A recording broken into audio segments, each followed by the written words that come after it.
voir que vous êtes là ce soir. Alléluia. Malgré les menaces de la pluie, Dieu vous bénisse. Amen, amen. Bien, sans plus tarder, vraiment, nous avons ce plaisir, n'est-ce pas, de commencer ces moments.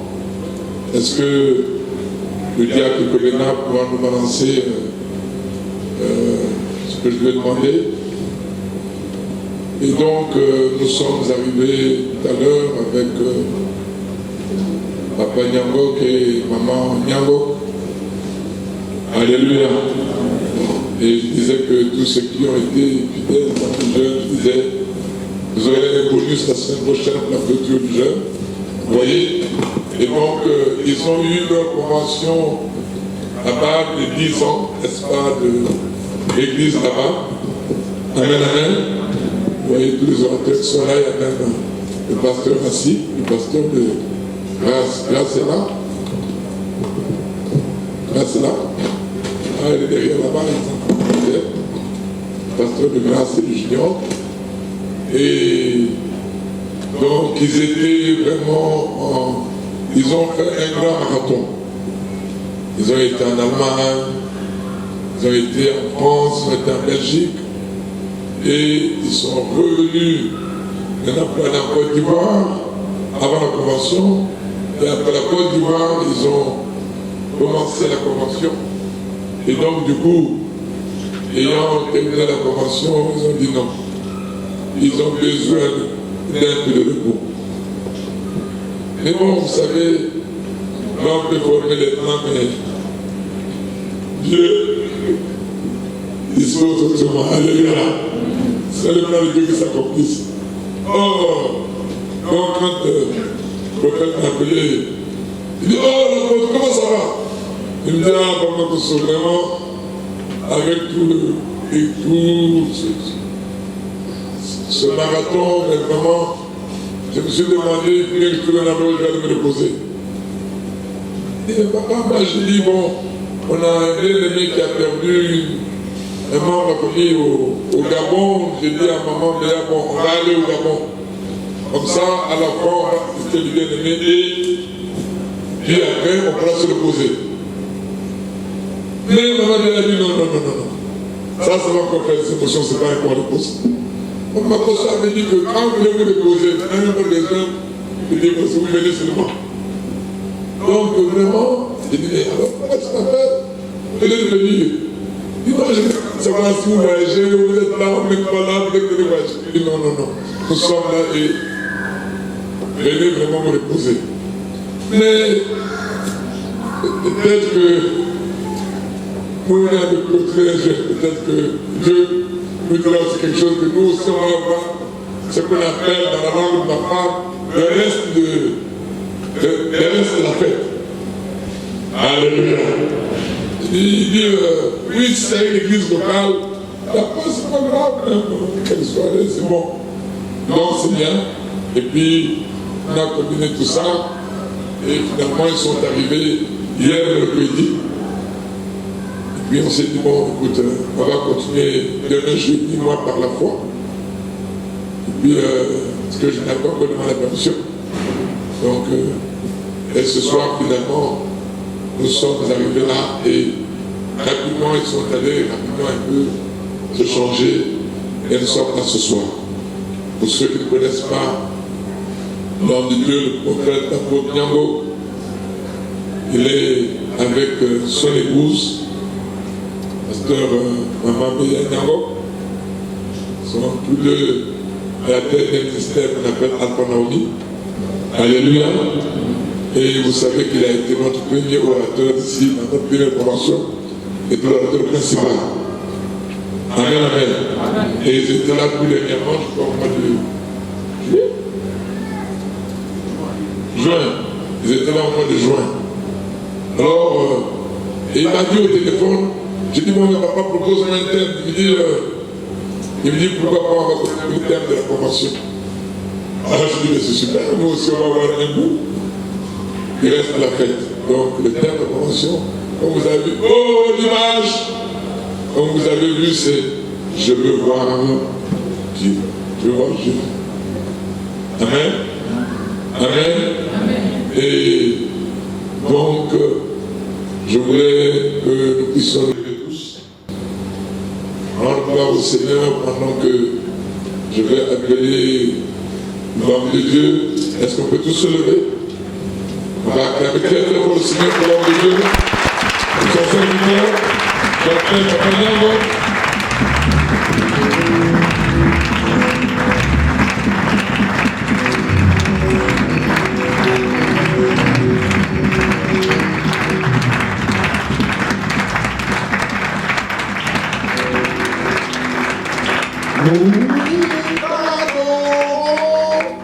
Jésus, nous t'adorons, Jésus, nous t'adorons, Jésus, toi le roi de l'univers.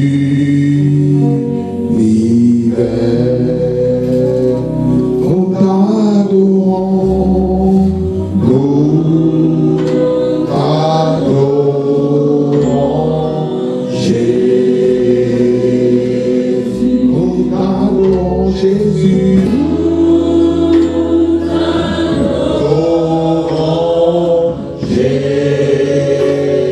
Nous t'adorons, Jésus.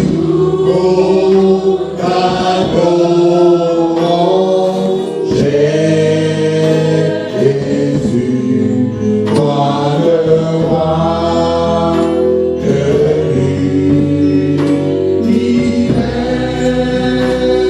Nous t'adorons.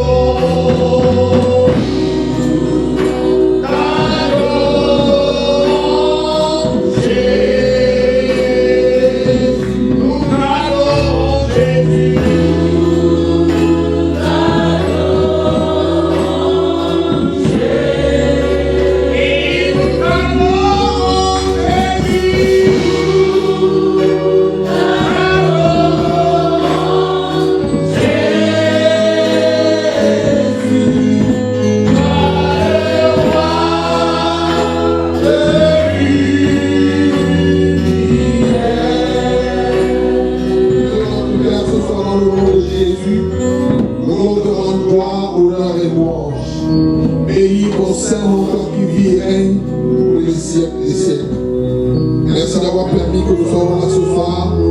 Merci Seigneur pour le privilège, l'occasion pour tout le monde de parler à ton église. Seigneur, je m'humilie devant toi et je demande que ce soir par ton Esprit Saint, tu parles par ma bouche, parle par mes lèvres d'argile, Seigneur, et annonce des oracles à ton peuple. Laisse que ton peuple se soit entendre dans la voix du Dieu vivant, ton Père de moi. Je prie de l'inspiration d'en haut. Je prie que tu donnes la vie à la parole que je prêche. Alors que je proclame ta parole, ce soit guéri les malades, délivre les captifs, renvoie libre les opprimés, opère au milieu de nous des miracles, des signes et des prodiges.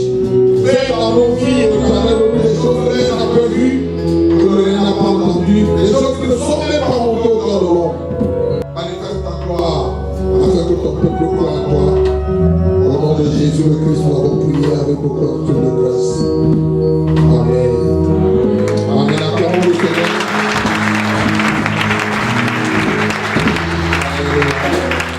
Et nous allons nous asseoir dans la parole de Dieu.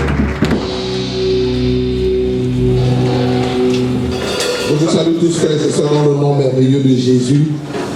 Et vous dis combien grande est notre joie d'être à Pointe-Noire ce soir. Amen. Amen. Mes enfants à Yaoundé sont scandalisés que je suis venu après moi pour prêcher. Je parlais à l'un de mes pasteurs tout à l'heure, je lui ai dit, il y a un séminaire qui va commencer tout à l'heure, je lui ai prêché, il dit non, papa, il ne faut pas faire ça. Il ne faut pas nous faire ça. Alléluia. Alléluia. Mais nous sommes contents d'être dans la maison de Dieu. La vie a dit, j'étais dans la joie quand on m'a dit, allons à la maison du Seigneur. Amen. C'est toujours une joie d'être dans la maison de Dieu et de vivre dans cette atmosphère de gloire. Amen. Amen. En réalité, pour tout vous dire, nous sommes au Congo et à Pointe-Noire parce que maman Béatrice a voulu. le programme, comme papa vous l'a dit, après la convention, on avait l'intention, on a eu perdu une de nos sœurs, une amie très chère dans le ministère qui est décédée, une Gabonaise, une famille gabonaise qui nous est très proche. Donc, l'enterrement a eu lieu le week-end dernier pendant que nous étions en pleine convention. Et nous nous sommes dit, après la convention, on ira à Libreville pour assister notre frère qui est resté veuf et les enfants que la sœur a laissés. Et donc, j'étais en train de faire des arrangements pour les billets pour aller à Libreville quand maman de m'a dit, ah papa, on sort avec toute la fatigue là, on va plus aller dans le deuil, maintenant aller pleurer, ça va nous fatiguer davantage. On pourrait aller voir le frère même après les fêtes. Et puis en plus, ça tombe notre 19e anniversaire de mariage, on ne va pas quand même aller fêter notre... Hier, c'est notre 19e anniversaire de mariage. On va aller... On va aller dans la maison du deuil le jour de notre anniversaire de mariage. Ça ne va pas présenter. J'ai dit, bon, on fait quoi? Donc j'ai dit, ok, si on va pas à Libreville, on va donc aller quelque part à Cubi ou dans... Et il dit, mais écoute, papa Marcos a dit que si quand on est fatigué, si on veut changer, on peut aller. Appelle-le voir, s'ils sont là, on va à Brazzaville. On va pas arriver à Pont, on va se rester à Brazza, on se repose, on dort, puis on rentre. Et puis, quand papa Marcos est violent, elle a dit, bon, papa, est-ce que ça te dérangerait, même vendredi soir? J'ai dit, bon, vendredi soir, ça va, je peux aller saluer l'église. Je lui ai dit, dimanche aussi. Amen. Mais je ne savais pas qu'on commençait jeudi. On a parlé vendredi. On a dit, mais hier, quand on arrive, on dit, bon, on va parler vendredi, après, on va plutôt aller demain. Parce que le séminaire commence demain soir. J'ai dit, bon. Amen. Dieu, bon, nous sommes contents d'être là. Alléluia. Content de voir vos beaux visages. Il y a des gens qui me font des clins d'œil. Je suis content de vous voir. Alléluia. Content, Gaël. Et tous les autres, que Dieu vous bénisse. Amen. Amen. Ce soir, je voudrais qu'on ouvre nos Bibles dans le livre. Oh, maman Béatrice, elle a tout dit bonsoir au peuple de Dieu. Amen. Maman Béatrice nous saluera demain. Alléluia. Et nous sommes contents. Merci à papa Marcos et à maman Elena de nous recevoir. Nous sommes très contents d'être là. Alléluia. Galates chapitre 3. Et ce soir, je prêche sur un thème intitulé le désenvoûtement de l'Église. Dis à ton voisin le désenvoûtement de l'Église. Galates chapitre 3, je lis à partir du verset 1. Oh Galates, dépourvu de sens, qui vous a fasciné? Ah oui, j'ai oublié qu'on est au Congo. Il n'y a que chez les Congolais qu'on se lève pour la lecture de la parole. Pourquoi? Il faut qu'on exporte cette culture. C'est une bonne culture. Dans les églises congolaises, même en Europe, quand tu peux dans une église congolaise, dès que tu le texte, tout le monde se lève. Au Cameroun, j'essaie de faire ça, ça ne mord pas. C'est une bonne culture. Amen.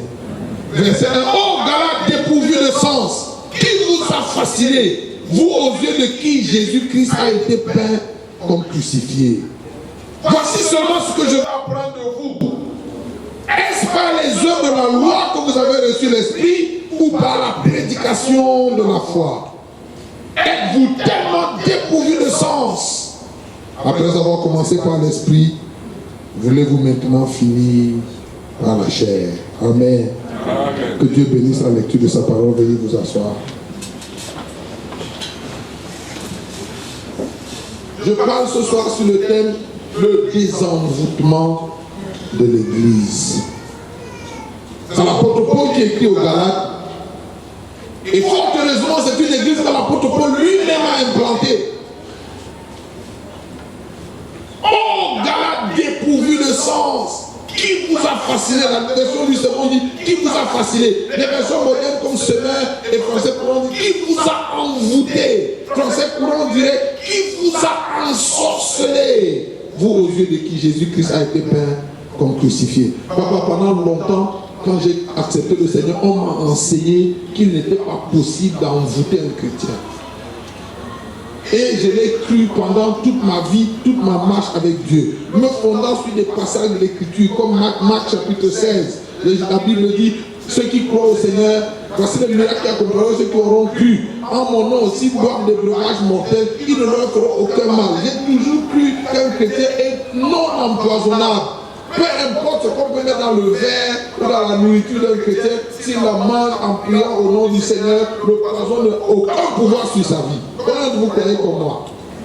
Oui, je l'ai toujours cru et je l'ai prêché et je continue de le prêcher. Ésaïe chapitre 54, versets 16 et 17. La Bible dit aucune arme forgée contre vous ne prospérera. Toute langue qui s'élève contre moi en justice est condamnée. C'est l'héritage des serviteurs de Dieu. C'est le partage de ceux qui appartiennent à l'Éternel. Je l'ai cru, je continue de le croire. Nombre chapitre 23, verset 23. La sorcellerie ne peut rien contre Jacob. La divination ne peut rien contre Israël. Au temps marqué, on dira qu'elle est l'œuvre de Dieu. Frère, je crois à cette parole de l'Écriture. Amen. Pendant longtemps, j'ai fondé ma foi et ma marche avec Dieu, mon alliance avec Dieu, sur ces paroles de l'Écriture, en me disant, on ne peut pas m'envoûter, on ne peut pas m'ensorceler, on ne peut pas m'empoisonner. Je suis non envoûtable, je suis infiable. Alléluia. Sauf que dernièrement, le Saint-Esprit a commencé à réveiller mon esprit en me disant, fais attention. Il y a une possibilité d'envoûtement. Une grande possibilité d'envoûtement. Non seulement d'envoûter un chrétien, il est possible qu'on envoûte toute une église. Et c'est l'apôtre Paul qui écrit: ô Galates dépourvus de sens, qui vous a envoûté? L'église des Galates a été envoûtée, a été prise en otage par une bande de sorciers. Et ce n'est pas seulement l'église de Galates, l'église de nos jours, dans sa grande majorité, a été envoûtée par un gang de sorciers, de féticheurs, de charlatans. Si ça s'est passé au temps de Paul, ça se passe encore aujourd'hui. Encore que plus nous approchons de la fin, plus grave est le niveau d'envoûtement de l'église. De quoi parlons-nous? Vous, aux yeux de qui Jésus-Christ a été peint comme crucifié. Voici seulement ce que je veux apprendre de vous. Est-ce par les œuvres de la loi que vous avez reçu l'Esprit ou par la prédication de la foi? Êtes-vous tellement dépourvu de sens après avoir commencé par l'Esprit? Maintenant, vous voulez finir par la chair. C'est quoi cet envoûtement? Qui a envoûté l'église de Galates? Maman, ce ne sont pas les gangas, les féticheurs du village qui ont envoûté l'église. Ce n'est pas les magiciens, la franc-maçonnerie, la rose-croix qui ont envoûté l'église. L'église de Galates, comme l'église d'aujourd'hui, a été envoûtée par une autre race de prédicateurs. Au temps de Paul, après que Paul ait prêché l'évangile, le message, le salut par la foi, et qu'il a implanté l'église, après que Paul ait tourné le dos, une nouvelle clique ou une nouvelle race de prédicateurs venus qui ont enseigné la justification par la loi. Quand Paul est revenu à l'église, il n'a pas reconnu l'église qu'il avait implantée parce qu'ils avaient embrassé une nouvelle doctrine, un autre évangile. En fait, c'est comme ça qu'il appelle dans le chapitre 1 de Galates.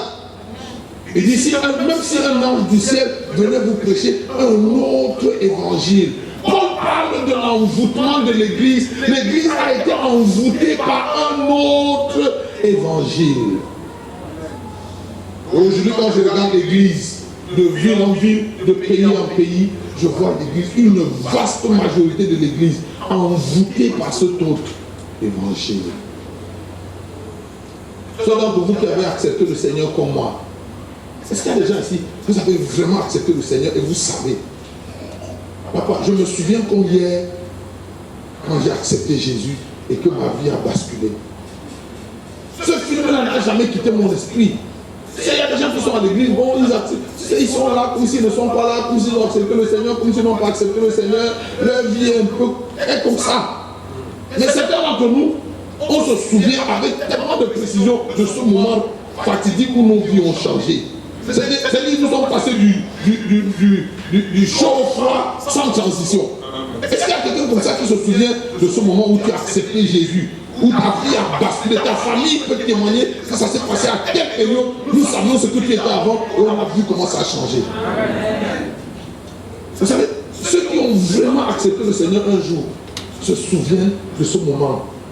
Et se souviennent de ce que ça leur a fait. Se souviennent de l'enthousiasme, de la passion qui est née dans leur cœur. Oh frère, je me souviens de quand j'ai accepté Jésus, papa. Il n'y avait plus rien qui avait du sens dans ce monde. La seule chose qui avait du sens, c'était d'être avec le Seigneur. En fait, nous avons eu la grâce, mais la grâce de rencontrer le Seigneur tôt. On a souffert entre les mains de nos parents. Moi j'accepte Jésus, j'avais 16 ans, papa. Premier fruit du salut, non seulement dans ma famille, dans toute ma ville, dans ma contrée où j'étais, on ne connaissait pas cette affaire de naître de nouveau. C'était l'église catholique et l'église protestante, c'était tout.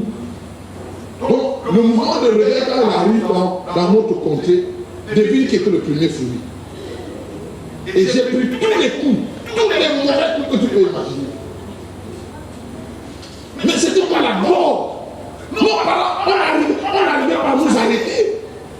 Quand je me suis convaincu, papa, à ma suite, des centaines de jeunes gens ont accepté un réveil sans précédent éclaté dans l'église protestante où on était.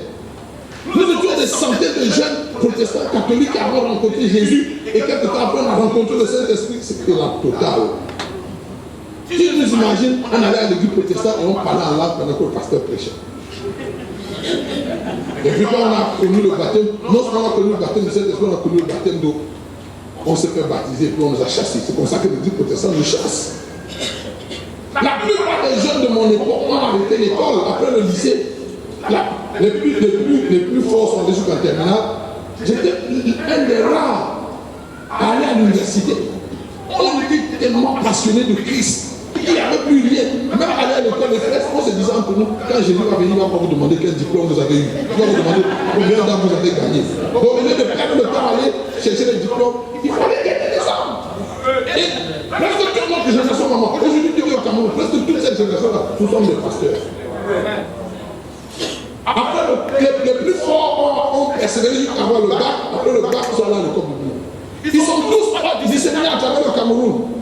Pasteurs dans les différentes églises. Quand moi je suis allé à l'université, les frères m'ont dit que j'ai autogradé. Le frère a abandonné la foi. Il suit les diplômes. Au lieu de suivre les gens, il suit les diplômes.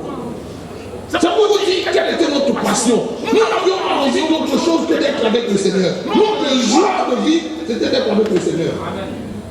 Et il fallait entendre nos chants. Nos chants à l'époque, persécutez-moi sur la terre, persécutez-moi sur la terre, rejetez-moi sur la terre, rejetez-moi sur. Ce n'est rien ma patrie dans les cieux, j'irai là-bas, c'est ma. Comment on peut chanter ce chant-là? Nos chants c'était que c'est merveilleux, merveilleux d'abandonner ce monde et suivre Dieu, devenir ami du Seigneur Jésus. Que c'est merveilleux, merveilleux. Je dis ça mon chant. Ce monde va passer. Ce monde va passer. Ce monde va passer. Saint Jésus le passe. Nous étions tellement passionnés de Jésus, on s'en foutait. Qui s'occupait des voitures, des habits, tout ça, ça ne rentrait pas en ligne de compte. Non, les prédications n'allaient pas dans ce sens. Les prédications allaient seulement dans le sens de nous sanctifier et nous préparer pour le retour du Seigneur. Non? Qui se souvient de cette époque? On était tellement conscients que Jésus revient, que tu avais peur de t'engager dans une activité d'un genre, parce que tu te dis, pendant que c'est en train de faire ça, c'est la trompette son. Je me souviens un jour, une sœur blaguait avec un frère. Et c'était moi d'avril, vous connaissez le poisson d'avril. Et puis elle lui a raconté une histoire. Et pendant que le frère, elle lui a dit au frère sur le poisson d'avril, il dit, sœur, et si la trompette sonne maintenant, pendant que tu es en train de faire le poisson d'avril, tu vas monter le ciel haut. Donc, pour dire à quel point on était conscient que Jésus revient. Amen. Amen. Et puis est venue une autre époque, un autre message. Et l'église, papa, souvent maman et moi dans la chambre, on peut se souvenir de l'époque où on a vu l'église basculer. On a commencé. La glissade était tellement forte pour nous. On a été emporté dans le mouvement.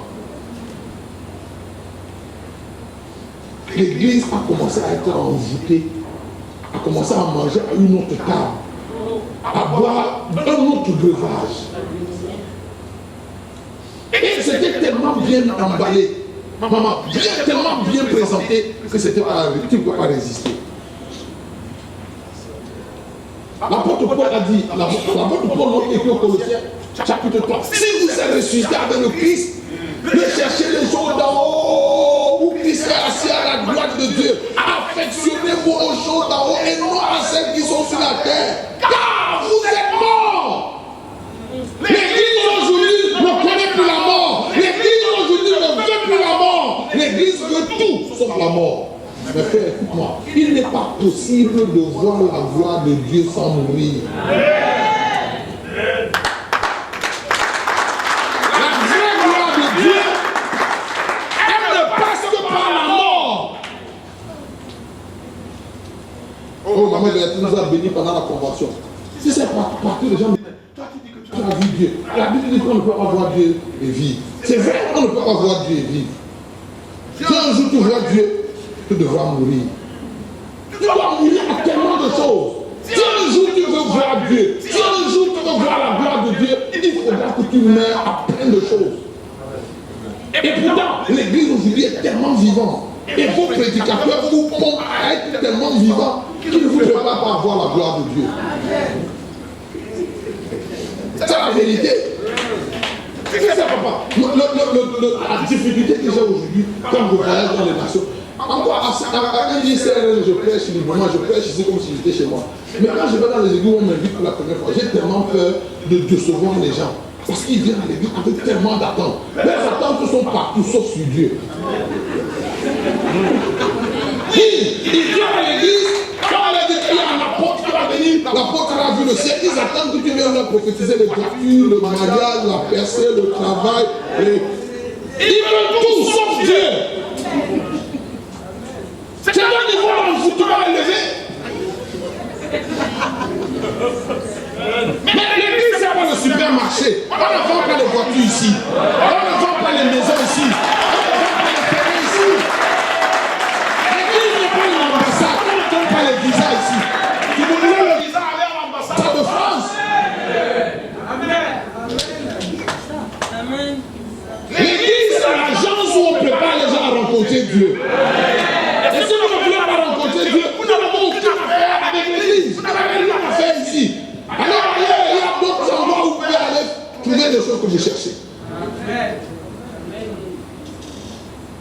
Maman, si tu veux voir Dieu un jour, il faut que tu te prépares à mourir. L'église a été envoûtée. Papa, progressivement nos yeux ont été, on a baissé les yeux. Les yeux étaient levés vers le Seigneur et on a commencé à les baisser tout doucement. Tout doucement. Au point où aujourd'hui, on est tous rentrés dans la cochonnerie. Je veux dire dans la cochonnerie ici. L'église est devenue une vaste porcherie. Des gens qui ont soif de tout. Frère, si tu regardes, si Dieu touche les yeux pour regarder dans le cœur des chrétiens, tu vas voir que les chrétiens dans le monde entier ont soif de tout sauf de Dieu. Et que la vraie raison pour laquelle ils viennent à l'église, ce n'est pas Dieu. Et vous savez quoi? Vous savez, quand je prêche comme ça, les gens disent, oh, à quoi il y a encore prêche? Ma fille est venue l'autre jour, la grande, notre fille aînée. Et me dit, papa, j'étais sur YouTube. Et j'ai vu des gens qui t'attaquent, on dit que tu prêches le salut par les œuvres. J'ai dit, notre fils, moi je prêche le salut par les œuvres.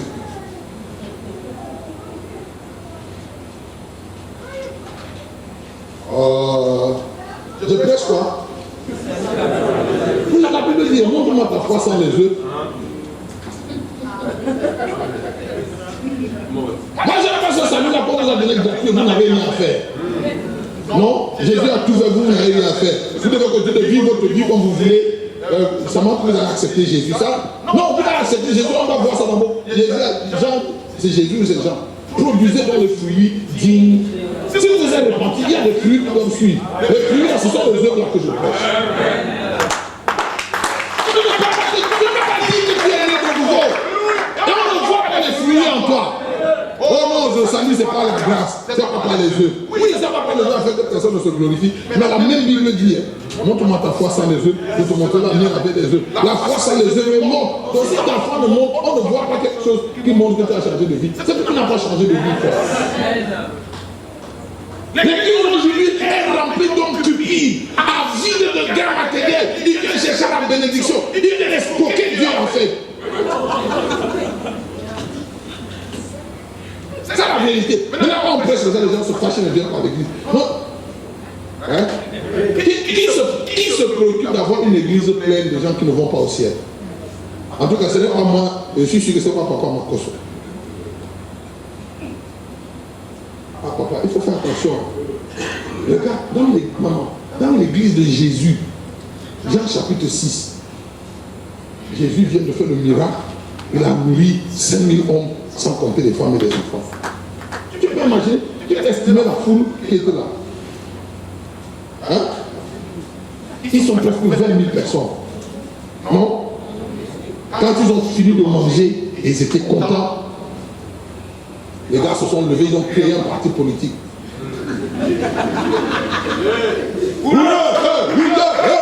Nous créons notre parti. Jésus sera le candidat naturel, comme on dit chez nous au Cameroun. Vous savez qu'au parti au pouvoir, le président est le candidat naturel. Il n'y a pas les primaires ou tout ça là, non.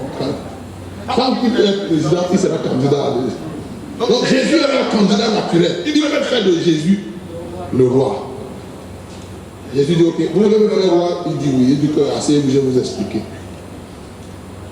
Si vous devez me faire roi, la condition c'est A, B, C. Avant que Jésus ait fini de leur parler,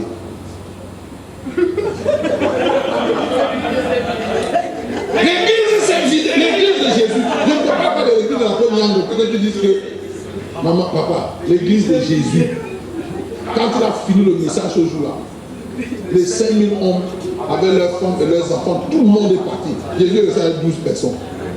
Après, c'est tout les 12, il a dit, et vous aussi, vous ne voulez pas partir. En d'autres termes, Jésus était prêt de recommencer à zéro. Il dit, non, 12, vous aussi, vous ne partez pas. Et voilà la réponse. Qu'est-ce que Pierre lui dit? À qui d'autre irons-nous? Hein? C'est quoi? Ça a dit que dans cette église de 20 000 membres, il y avait encore 12 qui avaient trouvé le chemin de la vie éternelle. Tous les autres étaient venus pour passer et pour le pain. Pour se marier, pour voyager, pour travailler, pour prospérer. C'est pour ça qu'ils étaient venus. C'est tout. Ils n'étaient pas venus pour chercher la vie éternelle. Les seuls qui avaient trouvé en Jésus le chemin de la vie éternelle, c'était les 12. Donc, Dieu soit loué pour les grandes églises. Et c'est une église de 20 000 membres et tu n'as que 12 personnes qui connaissent la vie éternelle.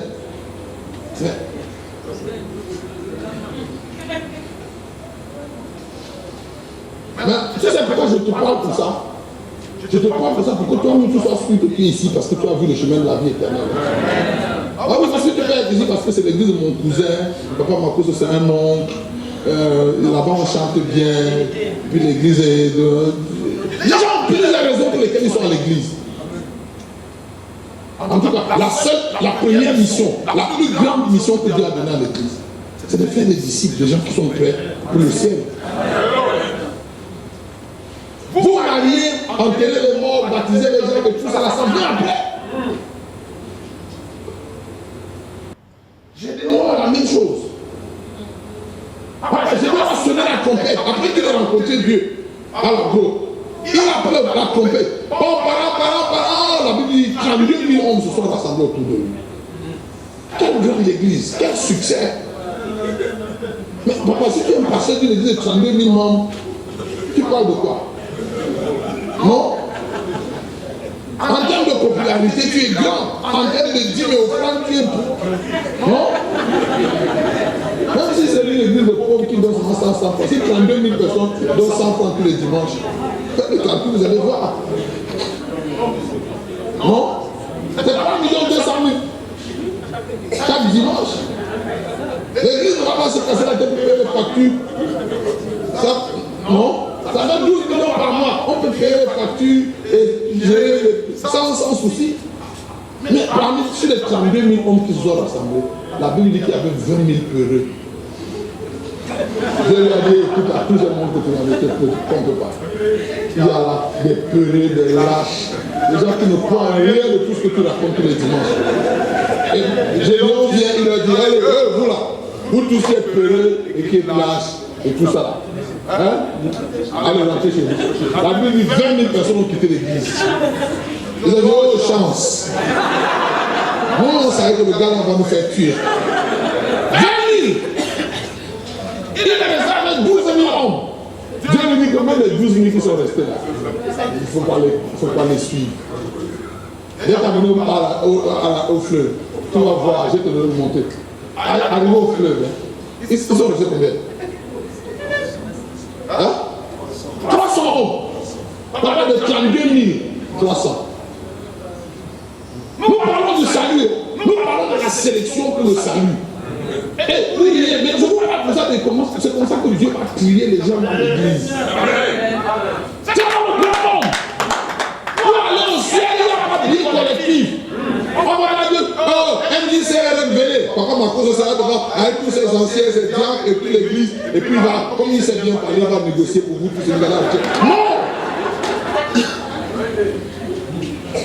Et si tu vas entrer au ciel un jour, ce sera que tu décides de. Il faut que tu te décides d'entrer au ciel. Aucun pasteur ne parlera pour son église. Encore qu'on n'appellera pas les gens église par église. Le Seigneur appellera les gens individu après individu, chacun à son tour. Qui nous a envoûtés? Frère, nous avons été envoûtés. Nous avons commencé cette marche en aimant le Seigneur, non? Aujourd'hui, nous avons cessé d'aimer le Seigneur, nous aimons les choses. Hier, nous avons embrassé, quand nous avions embrassé la vie éternelle, on était prêts de vivre, de mourir pour Jésus. Je ne sais pas si dans votre vie, je vous parle des expériences que moi j'ai eues. J'ai peur de rien. Aujourd'hui, tu regardes l'église. Non. Ils veulent tout sauf souffrir. Ils vont leur parler de tout sauf d'aller dans un sens, dans des choses qui ne leur plaisent pas. Pour que les chrétiens s'engagent à quelque chose aujourd'hui dans l'église, il faut que le pasteur explique pourquoi. Il leur donne le bien fondé, il leur donne 12 raisons de faire les choses et puis leur montre ce qu'ils vont gagner à faire. Oh, mais vous parlez de quoi? Ce n'est pas de la vie éternelle qu'il s'agit. Si on doit te courtiser comme on courtise une femme, pour que tu viennes laver l'église, pour que tu chantes à la chorale, mais tu n'es pas sur le chemin de la vie éternelle, on ne te trompe pas. Allô? Moi, j'ai reçu de Dieu le mandat de montrer aux gens tu es là pour ça, tu n'es pas sur le chemin qui va au ciel. Plus tôt tu le sais, mieux ça vaut pour toi. Ah, quand ton évangile est trop dur, c'est à ce prix-là que tu vas entrer au ciel. Ça va prendre ou à laisser. Maintenant, si tu veux l'évangile, on te dit non, il n'y a pas de... Même si tu ne fais pas Jésus, ne sera pas si rigoureux. Vas-y, il y a des églises. Tu vas là-bas, puis tu es tranquille, et puis tu vis ta vie. Et puis quand on sera à la porte du ciel, on saura qui avait raison. En tout cas, maman Karine, je ne veux pas aller, je ne veux pas avoir raison quand on sera déjà à la porte du ciel. Je préfère avoir raison aujourd'hui. Parce que quand on sera devant la porte du ciel, ce sera trop tard. Le temps que vous vous rendez compte que c'est moi qui avais raison, vous n'aurez plus. Mais il n'y a plus de possibilité de changer. Il vaut mieux savoir que j'ai raison aujourd'hui. Encore que je ne prêche même pas pour avoir raison. Je prêche pour que ce jour-là, Jésus me dise, tu avais fait ton travail. Amen. Amen. Vous avez commencé par l'esprit. Aujourd'hui, vous voulez finir dans la chair. Nous avons commencé cette marche en aimant le Seigneur. Car vous êtes morts. Colossiens 3, verset 3. Vous êtes morts et votre vie est cachée en Christ en Dieu. Lorsque Christ, votre vie paraîtra, alors vous paraîtrez avec nous aussi dans la gloire. Amen. Frère, si tu es vraiment chrétien, tu dois savoir que ta vie n'est pas dans ce monde. Amen. Il n'y a rien dans ce monde. Alors quand tu prêches, quand tu prêches un évangile arriéré, tu prêches un évangile, oui. Mais Jésus a dit, papa, Jésus a dit, mon royaume n'est pas de ce monde. Si le royaume de Jésus n'est pas de ce monde, le nôtre n'est pas dans ce monde. Donc on ne peut pas vivre dans ce monde comme si c'est ici que nous sommes. En tout cas, tous les vrais chrétiens savent qu'ils sont de passage. Et que tout ce que Dieu nous donne, argent, pouvoir, gloire, tout ce que Jésus peut mettre à notre disposition, sont les outils de travail qu'il met à notre disposition pour le servir. Et puis un jour, on va laisser tout ça, on va partir. Vous ne le savez pas.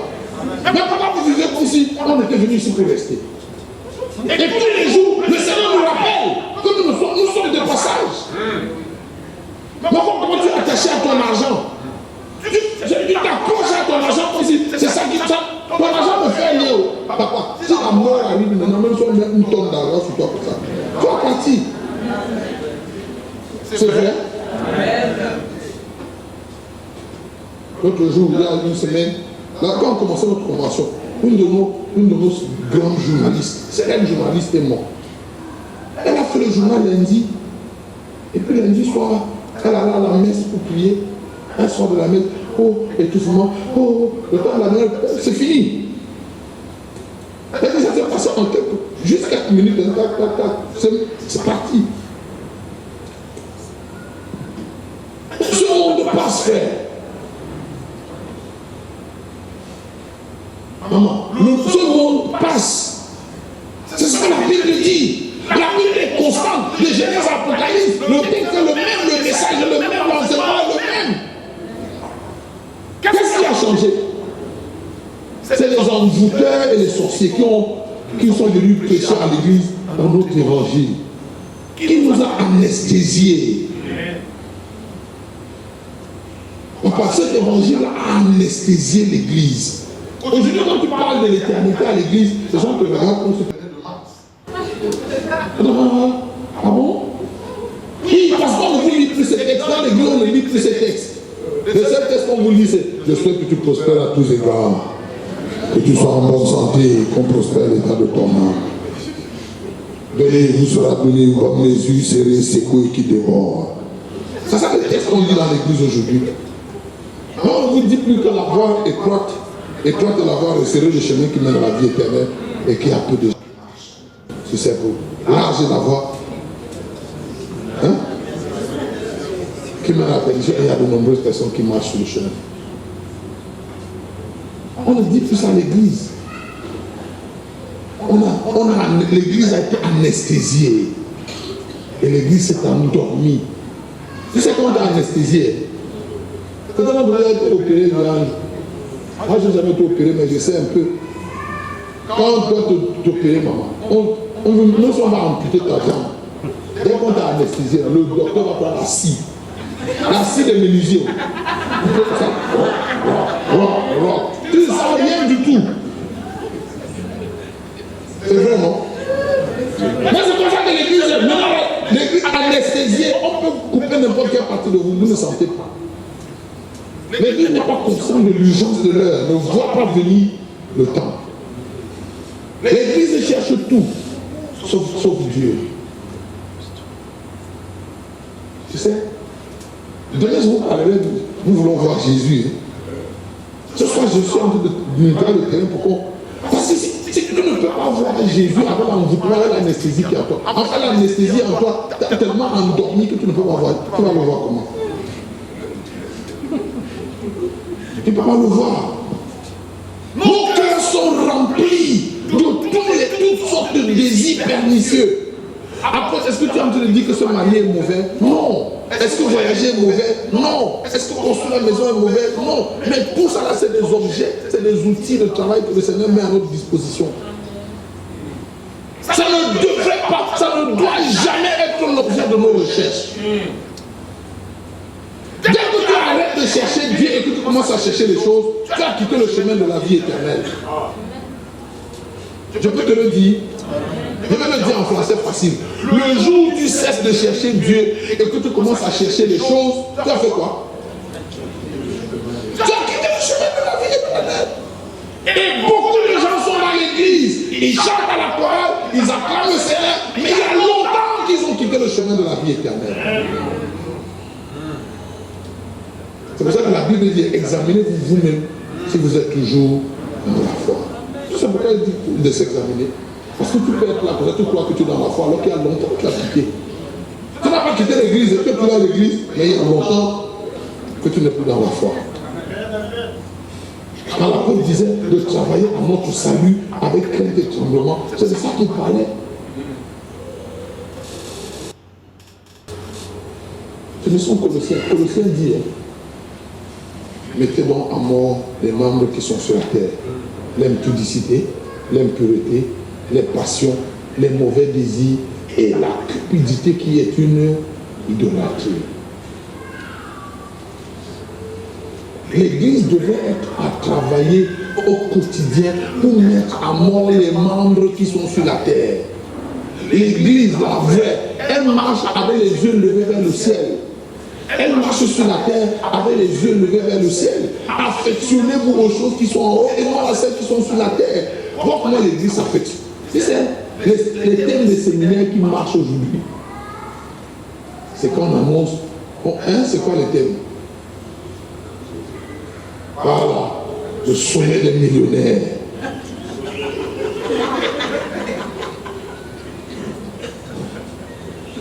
Non? Et puis on met en bas de page, il y aura une pluie de prophéties et de miracles. Même les musulmans vont là-bas. Assez, ton ennemi doit mourir. Tu vas voir sur les panneaux d'affiches toutes sortes de thèmes. Qui t'a fait ça? Tu vois, un autre jour, j'ai vu une autre. Cette belle fille doit se marier. Là, même si elle habite à 20 km de l'église, elle va trouver le moyen d'aller au séminaire. Parce que là-bas, on doit briser la chose qui fait qu'elle ne se marie pas. Prophète, que vois-tu? C'est le thème de conférence. Prophète, que vois-tu? Je vois que tu es perdu en train de faire. Quand je vous regarde, c'est ça que je vois. Vous n'êtes pas sur le chemin qui va au ciel. Non, ils vont aller dans ces séminaires, on va lire ton numéro de téléphone, on va te donner le nom de ta grand-mère. Mais écoute, est-ce que tu sais que Satan connaît ton numéro de téléphone? Oh, tu ne savais pas ça? Hein?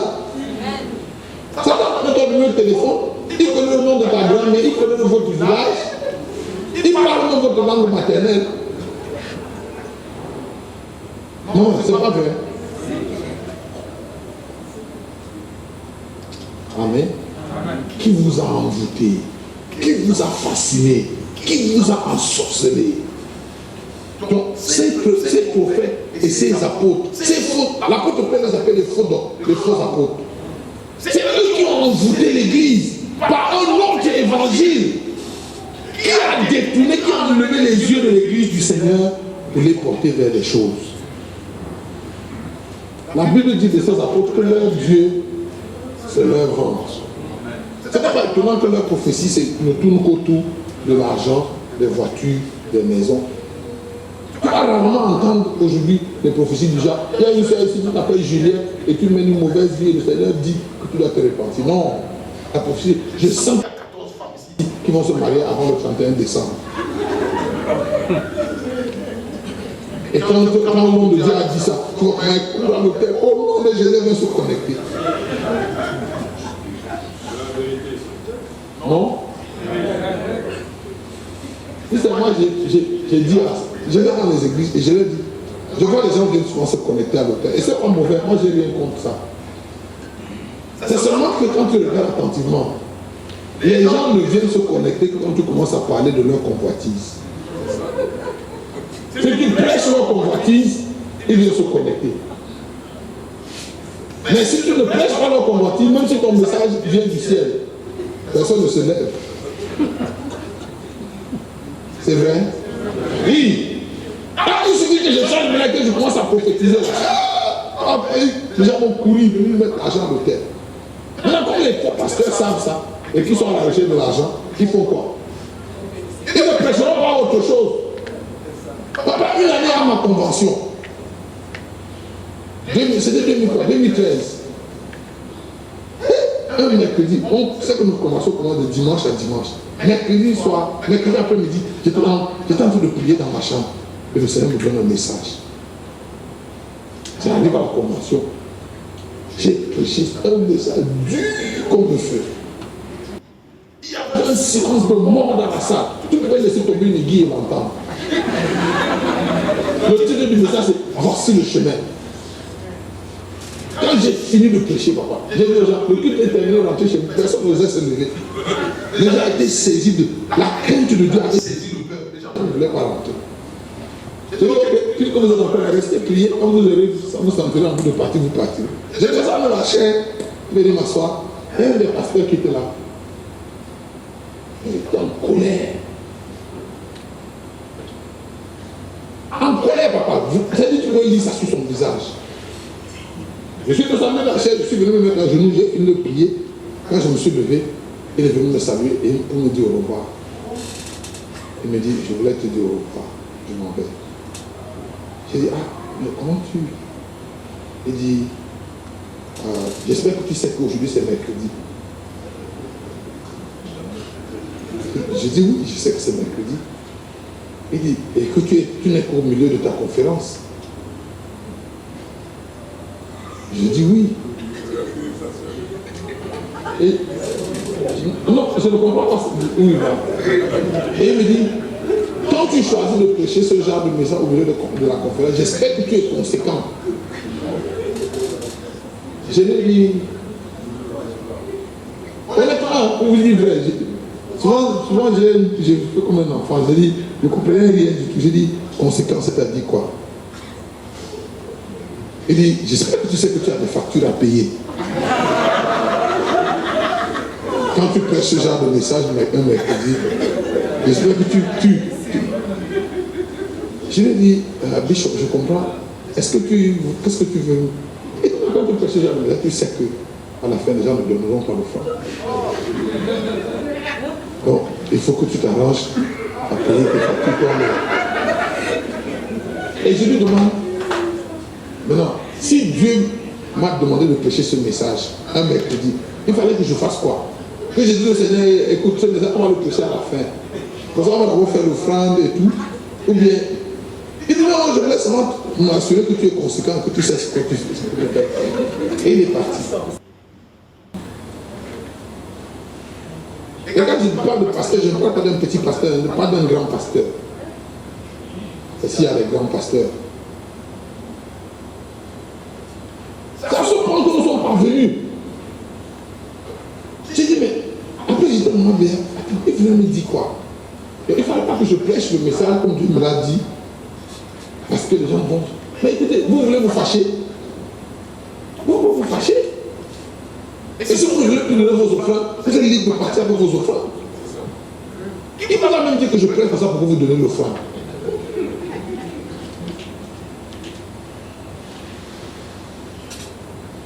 Amen.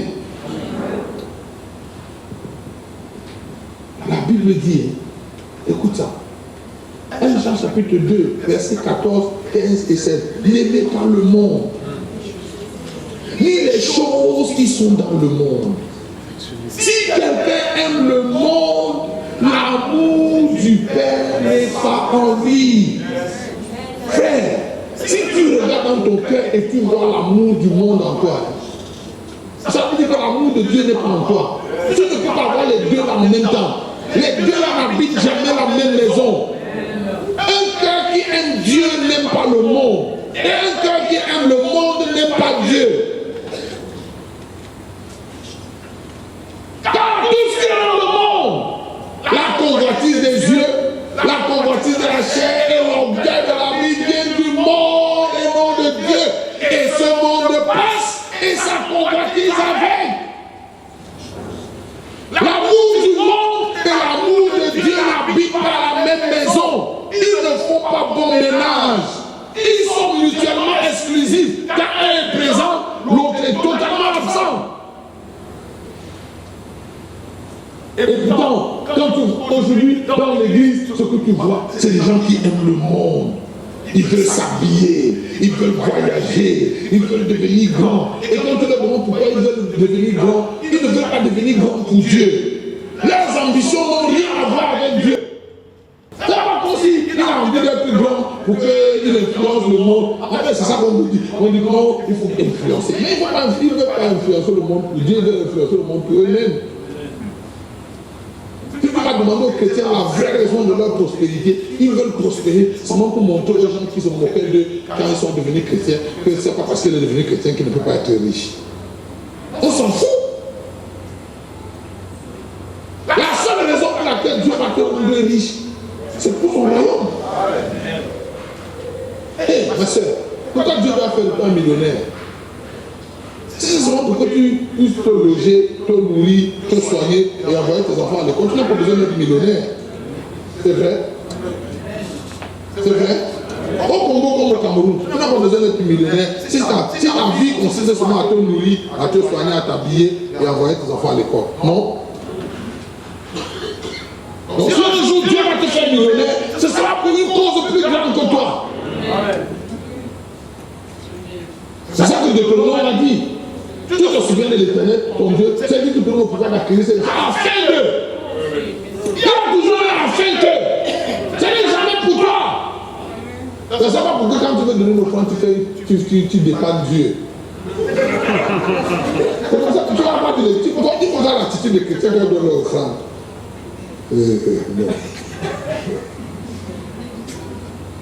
Non, tu le vois, il vient là et puis à la main gauche, il lance son offrande. Certains d'entre eux ne sont même pas fichus de se lever quand c'est le temps des offrandes. Ils ne se lèvent pas. Il appelle un petit là, on va mettre ça là-bas. C'est à qui tu donnes ça, l'offrande? C'est à Dieu qui donne l'offrande comme ça. Amen. L'amour de Dieu et l'amour du monde sont mutuellement exclusifs. Quand un est présent, je finis ma communication ce soir. Jacques chapitre 4, verset 4. Adultère comme vous êtes. Regarde, frère. Jacques a inventé une nouvelle définition de l'adultère. C'est Jacques 4, Jacques 4, 3. 4, non? Il dit quoi? Mettez-moi le texte au tableau. On peut mettre le texte au tableau. Jacques 4, verset 4.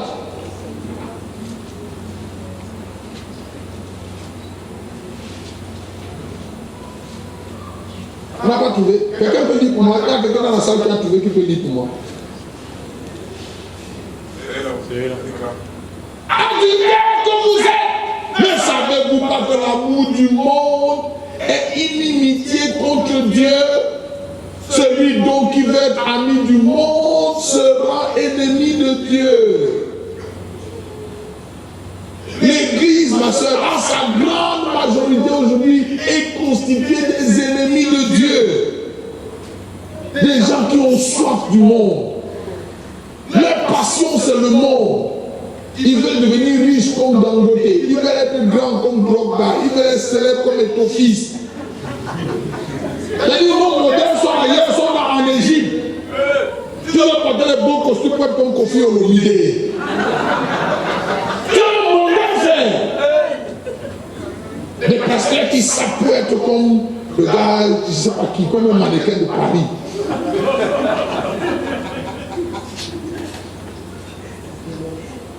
Ne savez-vous pas que l'amour du monde est inimitié contre Dieu? Si quelqu'un veut être ami du monde, il devient automatiquement un ennemi de Dieu.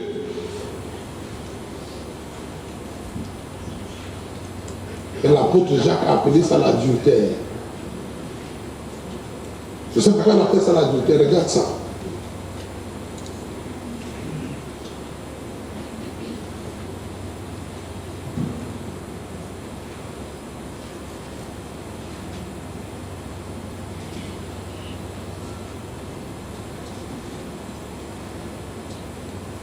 Corinthiens chapitre 11, verset 2.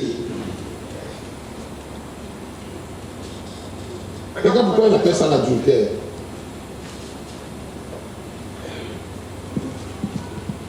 Car je suis jaloux de vous d'une jalousie de Dieu. Vous avez trouvé le texte? Hein?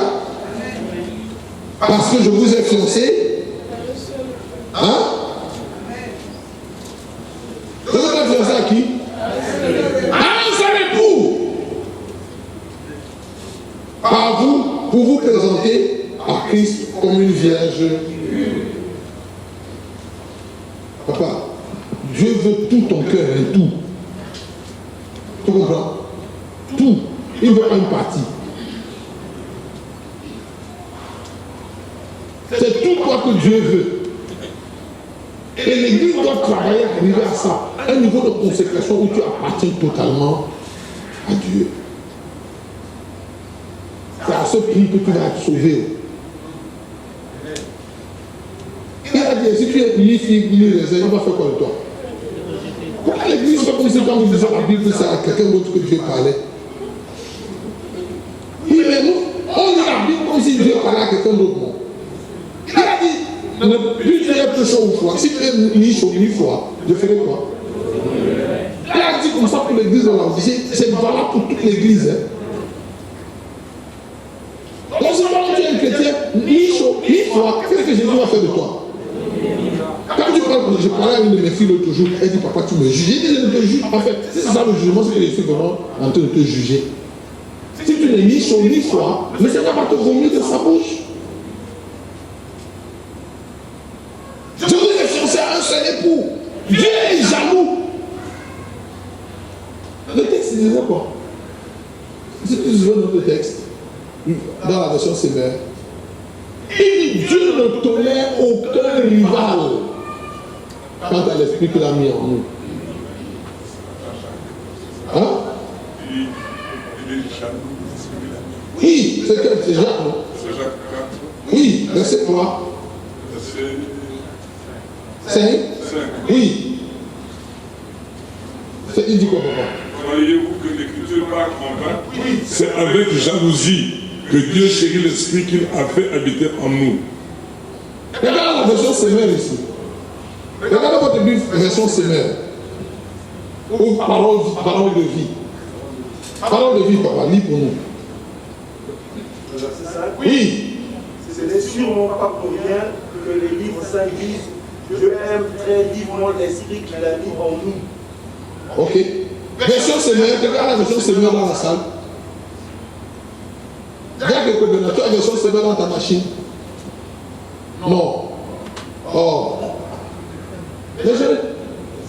La version sévère, maman me l'a lu l'autre jour. Oui. Sévère, papa, lis.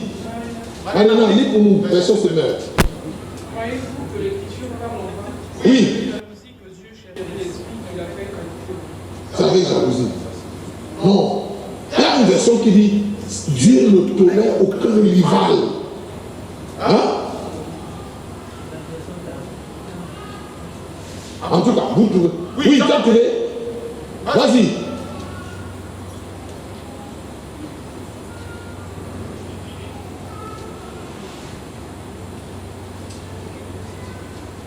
Oui, tu peux lire. Dieu ne tolère aucun rival de l'esprit qu'il a fait habiter en nous. Dieu ne tolère aucun rival de l'esprit qu'il a fait habiter en nous. Maman, c'est pour ça que beaucoup de gens ne vont pas entrer au ciel. Tu comprends? Parce que dès que tu deviens polygame en esprit, Dieu bat ton nom du livre. C'est-à-dire, tu es marié à Jésus, non? Et tu es marié à quelque chose d'autre. À la voiture, au voyage, au mariage, au travail, et je ne sais pas à quoi d'autre. Dès que tu es marié à Jésus, à quelque chose d'autre, tu deviens polygame en esprit. Dès que tu deviens polygame, la jalousie de Dieu fait qu'il te répudie. Beaucoup de chrétiens et beaucoup de pasteurs ont déjà été répudiés. Ils continuent de prêcher, mais ils sont déjà répudiés. Ils sont à l'église, ils chantent, mais ils sont répudiés. Dieu ne tolère aucun rival, frère. Dieu ne veut pas partager une partie de ton cœur à autre chose. Non. Tout ton cœur doit appartenir à Jésus. Tout. Ta vie, ton temps, ton énergie, ton travail, ta femme, tes enfants, tes voitures, ton chien, tout ça là, doit appartenir à Jésus.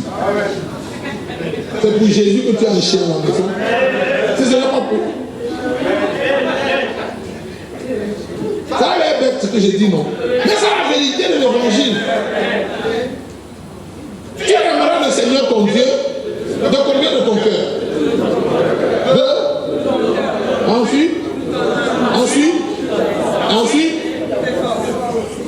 quand vous te pardonnez, elle a dit tout, non?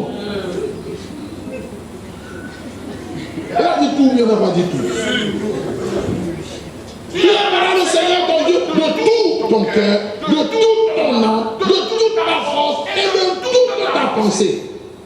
Mais regarde comment tes pensées se baladent. Comment en journée tes pensées voyagent. Quand tu es assis à l'église comme ça, c'est quand vous êtes assis comme ça, ta pensée est déjà partie. Alors à la maison, le pasteur ne va pas finir de pécher. Il ne sait pas qu'il y a un match qui va passer le soir. De tout ton cœur, de toute ton âme, de toute ta force et de toute ta pensée. Et tu aimeras ton prochain comme toi-même. C'est ça le prix à payer. Amen. Amen. Hey, excuse-moi. Je suis venu à la fin du jeûne te dire, c'est ça le prix à payer. Si tu veux voir Jésus, c'est ça le prix à payer.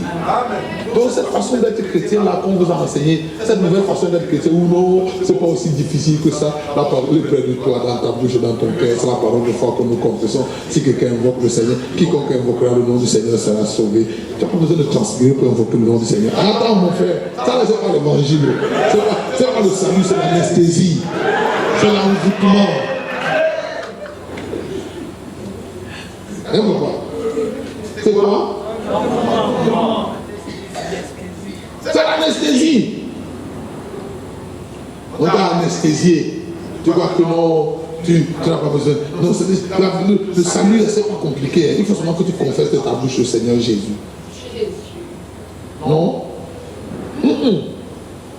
Le vrai salut, qui va t'amener au ciel.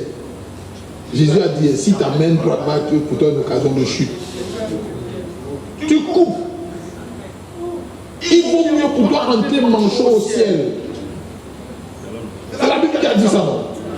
Si ton main droite va être pour toi une occasion de chute, tu fais quoi? Tu l'arraches.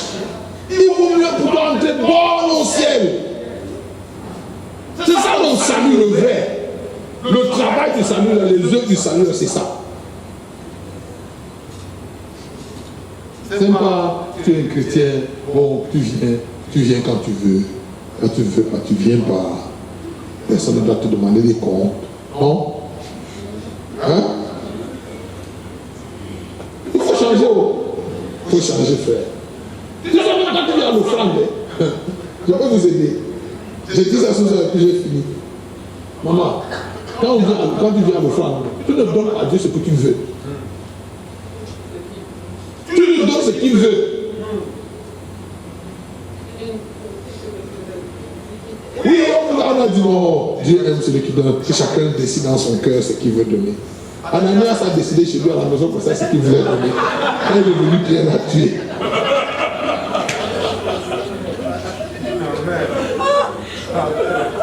Et Dieu lui a dit, quand tu as vendu le terrain, ça l'argent était à toi. Elle a dit oui. Il dit, mais quand tu es arrivé ici,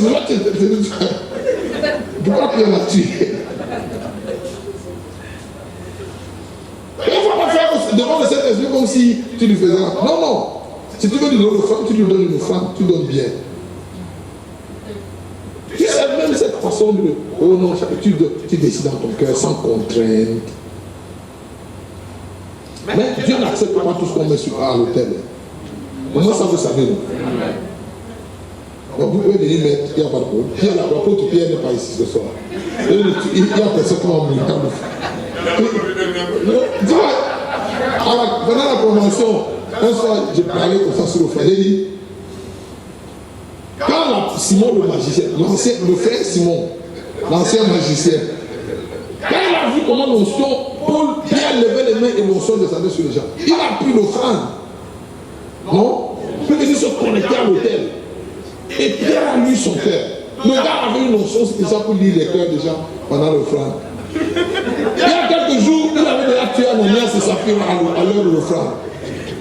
Et puis quelques chapitres plus tard, Simon vient pour se connecter et il dit arrête ça. Que ton argent périsse avec toi. Non? Il a lu dans le cœur de Pierre, de Simon le magicien, une méchanceté qui n'avait pas de niveau. C'était l'offrande que le gars. Le gars venait donner l'offrande. Et je suis sûr que c'était une grosse offrande, frère. Pierre lui dit que ton argent périsse avec toi. Toi dont le cœur est tortueux, en plein de méchanceté et de rapine. Il dit ton cœur n'est pas droit devant Dieu. Parce que tu as pensé dans ton cœur que le don de Dieu s'achetait à prix d'argent. Il n'y a pour toi ni part ni l'eau dans cette affaire. Car je vois que tu es dans le lien de l'iniquité, dans un fiel amer. Il lui dit, prie le Seigneur, peut-être que l'iniquité de ton cœur va être pardonnée. C'est le seul endroit dans la Bible où j'ai vu qu'on a demandé à quelqu'un de se repentir, peut-être que Dieu va pardonner. Pierre a dit peut-être. Ton niveau là, on n'est même pas sûr que Dieu va pardonner. Pour l'offrande volontaire que le gars vient donner, on lui dit, réponds-toi, peut-être que Dieu va te pardonner. Non? Donc, c'est pas toutes les offrandes qu'on vient de poser à l'autel que Dieu accepte. En tout cas, écoute-moi, si ton cœur n'est pas droit devant Dieu, même si c'est 50 millions que tu viens de poser à Dieu, n'accepte pas. La première offrande que Dieu reçoit de nous tous, c'est d'abord l'offrande de notre cœur. La première offrande que Dieu veut recevoir de nous tous, c'est d'abord l'offrande de notre cœur. Ensuite, notre argent et toutes les autres choses qu'on veut donner. Amen. Est-ce qu'on peut se mettre debout ce soir? Oh, Galate dépourvu de sens, qui vous a envoûté, qui vous a ensorcelé, qui vous a fasciné. Regarde, si tu regardes au fond de toi-même, tu vas te rendre compte du niveau de l'envoûtement qui est en toi. Tu peux te rendre compte de comment, quand tu as commencé la marche avec...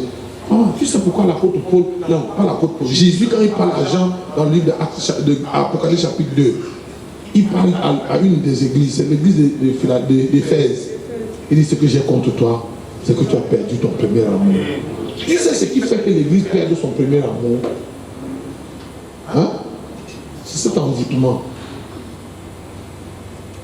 C'est cet envoûtement qui fait que beaucoup de chrétiens ont perdu leur zèle, ont perdu leur engagement, ont perdu leur premier amour. Ils ont perdu. Parce que quand les gens ne servent pas parce qu'ils servent Dieu. Ils servent pour que Dieu voie et qu'il les bénisse. Et quand ils vont servir 1 mois, 2 mois, 6 mois, 1 an, 2 ans, et ils n'ont pas, entre guillemets, Dieu n'a pas béni comme ils attendent.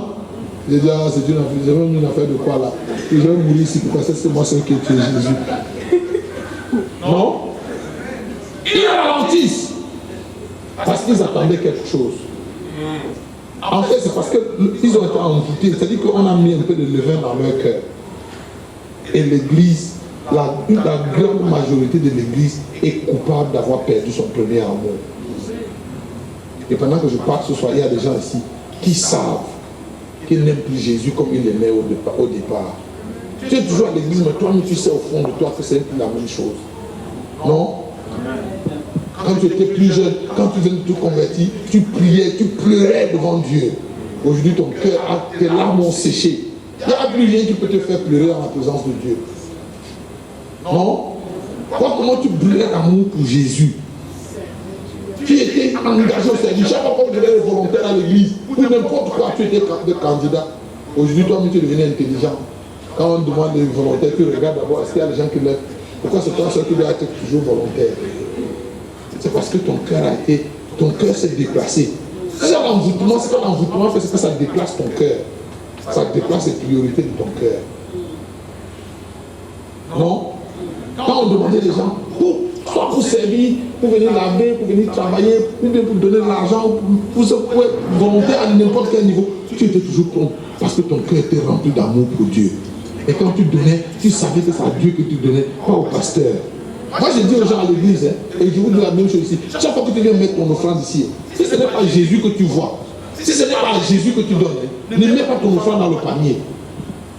Il ne faut jamais donné ton offrande comme si c'est au pasteur. Oh, tu donnes un peu d'argent au pasteur pour l'aider à faire le travail que Dieu l'a appelé à faire. Non, non. Chaque fois que nous venons donner notre offrande, tu vas voir Jésus tenu devant le panier des offrandes. C'est à lui que nous donnons notre offrande. Amen. J'ai envie de prier. Lève tes deux mains et commence à prier le Seigneur ce soir. Si tu as vu une classe d'envoûtement en toi, dans tout ce que j'ai dit, commence à demander pardon à Dieu. Oh Seigneur, que cette anesthésie soit. Aïe, aïe, aïe, aïe, aïe, aïe, aïe. Prie le Seigneur, prie le Seigneur. Désenvoûte-moi, Seigneur. C'est vrai que j'ai commencé cette marche en aimant Jésus. Aujourd'hui, mon cœur s'est porté vers d'autres choses. Quand j'ai commencé cette marche chrétienne, j'étais fiancé à Jésus seul. Aujourd'hui, je me rends compte que mon cœur s'est attaché à d'autres divinités.